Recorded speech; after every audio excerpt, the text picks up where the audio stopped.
কিন্তু পুরাতন নকশায় জমি যদি ঠিক থাকে তাহলে কি করবেন? রহ বাংলাদেশে এরকম হচ্ছে, হাজার হাজার ফোন আমাদের। একটাই কথা, যেখানে নতুন নকশা বাড়াচ্ছে পুরাতন নকশা আছে। পুরাতন নকশায় 10% জমি ঠিকই আছে, কাইলি করে জমি মেজারমেন্ট করে সব কিছু ঠিক হয়। নতুন নকশা বাড়ানোর পরে জায়গা যায় 9.5 শতক জমি, তাহলে 1/2 শতক জমি কোথায় গেল? এরকম রহ হচ্ছে বাংলাদেশে, যেখানে গেজেট ফাইনাল হচ্ছে। ফুল ভিডিওটা দেখুন, বুঝতে পারবেন। বিষয়টা হচ্ছে সিএস নকশা। এখানে আপনি এই নকশাতে যতটুকু জমি আছে ওইটুকুই পাবেন। এই নকশার ওপর মামলা করার এক্সকিউজ নাই, কেননা এটা 1888 সালে এই জরিপ কার্য চালু হয়।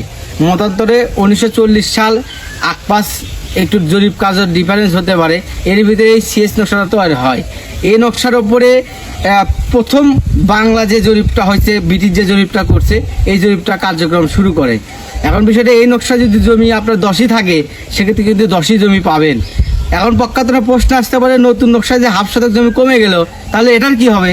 এটার জন্য আপনি পুরাতন নকশা দিয়ে ডিমাইগ্রেশন করে আপনি ল্যান্ড সার্ভে অথবা ডিক্লারেশন মামলা করবেন।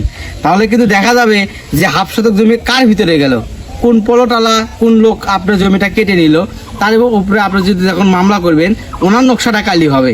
ওনার নকশা যখন কালি করে যখন সিএস নকশার সাথে 28 নকশা 1/2 শতক বৃদ্ধি হবে, ধরুন ওনার জমি 20 শতক, নতুন নকশা 20.5 হয়েছে, তাহলে আপনার 1/2 শতক কিন্তু ওনার ভিতরে চলে গেছে।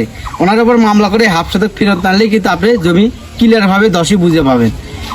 এখন আপনারা আশা করি বুঝতে পারছেন। সবাই সুস্থ থাকবেন। এবং আমরা বাংলাদেশের সব জেলাতে যাই, জায়গা জমি পরিমাপ করি। আজকে আসছিলাম বগুড়া জেলার সারেকান্দি উপজেলায়। বিগত সেই 9টা থেকে প্রোগ্রাম শুরু করে প্রায় আসর পর্যন্ত জমি মাপছি, মেলাগুলো জমি পলটের মাপ করলাম আলহামদুলিল্লাহ আপনাদের দোয়ায়। আর আমরা আমাদের একটাই কন্ট্যাক্ট নাম্বার 0958342960, এই নাম্বারে কল করবেন আমাদের পাওয়ার জন্য। এবং পরামর্শ ফি আছে, এই পরামর্শ ফি পরিশোধ করলে রাত 9টার বা আপনাদের সাথে কথা বলে পরামর্শ দিতে পারবেন। আশা করি সবাই ভালো থাকবেন, সুস্থ থাকবেন। আল্লাহ হাফেজ।